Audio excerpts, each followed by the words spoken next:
Yo guys, Leg Games here and welcome to a new video. Today we're going to be talking about Shane Dawson. So there's been a lot of stuff surrounding him the previous weeks. I did go on about the whole him and Jeffrey situation. If you want to hear that explained, I'll leave a link in the description. But he just uploaded a video saying, taking accountability. Yes, it included a lot of what he's been doing, but again, I feel like he didn't address a lot of things towards his name.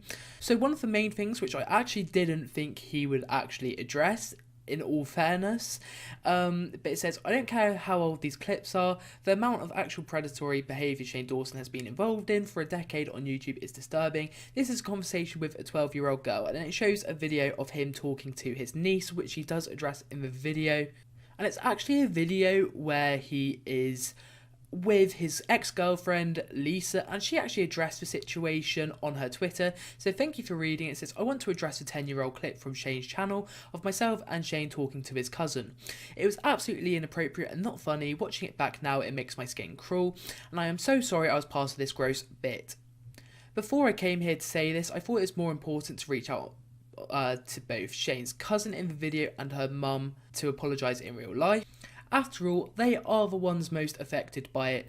They were both gracious and welcoming. They accepted my apology and reassured me that they both remembered that moment was indeed a planned and consensual joke, albeit terrible. I have grown over these past 10 years as a creator and a woman, aiming to bring content that inspires and brightens an often bleak world. I promise to do better and be better. If I'm being honest, I feel the only reason Shane addressed this was because Lisa addressed this earlier. I mean, I don't want to believe that, but I'm starting to think that. I mean, but then some old tweets of hers surfaced, and they're just really bad. I'll leave them there, but yeah, it just shows what sort of people they are without, like, it's just a dodgy history there. Also, although he addressed this one situation, there's this whole thread here of all of the stuff he's done in the past. He spoke about a couple of them, but no. I almost feel like it's too many clips to be like, oh wow, he made a mistake, and not have it raise red flags. Also, as well as this predatory behaviour, there's also even a clip of him making his dogs lick a condom. He then has the dogs fight over a black Cabbage Patch Kid after pointing out it was racist to give the doll to the dogs just because the doll was black.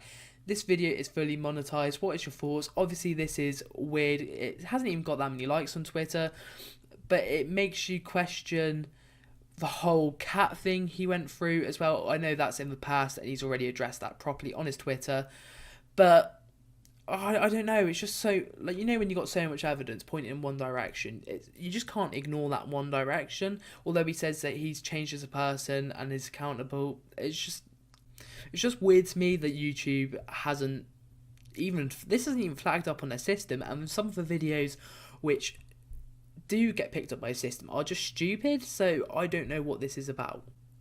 Another big point in his video is about Blackface. So there was this picture surfacing very similar to what Jenna Marbles has left the internet for.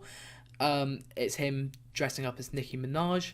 I don't feel like I can comment on this one properly because obviously, like, blackface wouldn't offend me, but I mean, he hasn't done any blackface in any of his videos for quite a while, so I think we have to take his word for that one, that he wouldn't do it again, and he does see that as a mistake. But the other things just shock me so much. His other big point in this video was about a podcast he did and how he spoke about Francesca Ramsey in 2016 in an episode of Shane and Friends podcast. And yeah, this is deep.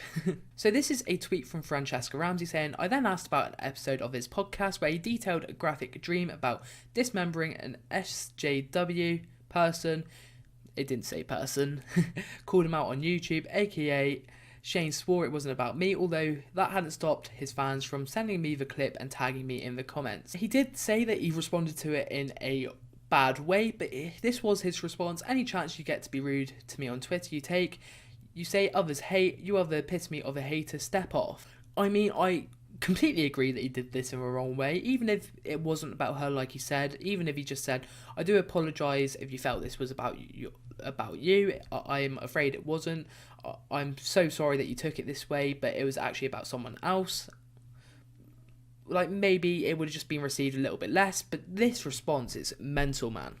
So this is actually a transcript of this said podcast. It says, "So what would I do?" Because her whole thing was like, she would always tell people that I'm a bad person, that I'm racist, that I'm this and that.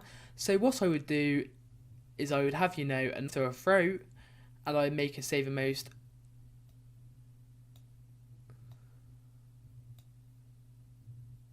So my reaction there was actually me realising how bad the contents of this was and that it can't be included in video. So I did cut a lot out. Although it is worth noticing that on this podcast, there was a lot of ill-mannered joke throughout the episodes, and this was not the only case that people picked up. This is the one that he highlighted, but there's so many bad tasted jokes within these episodes. It's unbelievable. So he's basically saying, I don't know if I can even show this transcript, it's so bad, but racist, sexist stuff he would make us say, and he threatens to do very bad things if they wouldn't do this, and oh my god, just the fact that someone can think up this, it's terrible.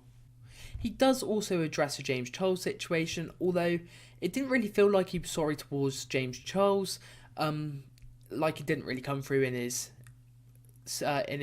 message he put on Twitter. It more came about that he was sorry the way it came out, and also how he tried defending Jeffree Star again, which I don't get how you can take a video titled "Taking Accountability for My Actions" and then not take accountability for that and then try and sidestep.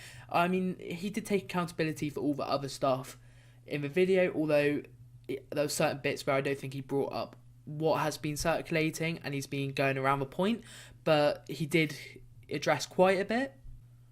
I mean, something's telling me that this is not the end of the situation either, because Tati Westbrook has been putting like encrypted messages on her Twitter for the last couple of days, so I reckon when she speaks up, it could bring Jeffree Star into it a lot more, and then therefore bringing Shane Dawson right back in the mix. So by all means, I do not think that this is the end, and I think a lot is out there that hasn't come out, and I think it's interesting. I think I'm all for someone making a mistake, which, like, honestly, I said in the Jenna video that I don't think, like, I think that was just a mistake and a poorly timed thing, but I don't know, there's just so much evidence looking at and about him exploiting people, and no.